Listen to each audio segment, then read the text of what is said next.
வணக்கம். செய்திகள் வாசிப்பது அம்பிரிகா. தூத்துக்குடி மாநகராட்சிக்கு கெட்ட பெயர் ஏற்படுத்தும் ஒப்பந்ததாரர் மாநகராட்சி மேயர் ஆணைய சாட்டையை சொல்றார்களா? எதிர்பார்ப்பில் தூத்துக்குடி மக்கள். என்ன நடந்தது? தூத்துக்குடி மாநகராட்சி 3ஆம் மைல் பக்கில் ஓடை பாலம் முதல் திரேஸ்புரம் பக்கில் ஓடை வரை ஸ்மார்ட் சிட்டி திட்டத்தின் கீழ் சுதர்சன் என்ற ஒப்பந்ததாரர் மூலம் பல கோடி ரூபாய் மதிப்பில் சிமெண்ட் சாலையானது அமைக்கப்பட்டது. இந்த சாலை பண்டுகரை சாலை என அழைக்கப்படுகிறது. தூத்துக்குடி மாநகரின் பிரதான சாலையான தமிழ்ச்சாலை, வ.உ.சி. சாலையில் போக்குவரத்து நெருக்கடி காரணமாக இந்த சாலையானது மாநகராட்சி நிர்வாகம் மூலம் போடப்பட்டது. அதாவது 3வது மைல் பகுதியிலிருந்து திரேஸ்புரம் வரை இந்த சாலை வாகன ஓட்டிகள் பயன்படுத்தி வந்தனர்.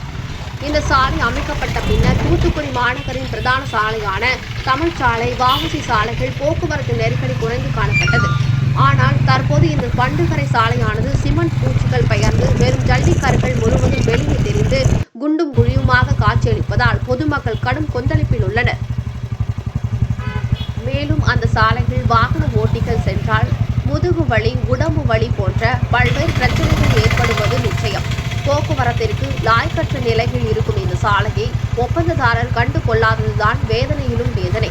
ஆகவே பொதுமக்கள் நலன் கருதி மாநகராட்சி நிர்வாகம் இந்த சாலையை செப்பனிட வேண்டும். தரமற்ற முறையில் சாலை அமைத்த ஒப்பந்ததாரர்கள் மீது கடும் நடவடிக்கை எடுக்க வேண்டும் என்று சமூக ஆர்வலர்கள், வாகன ஓட்டிகள் கோரிக்கை வைத்துள்ளனர்.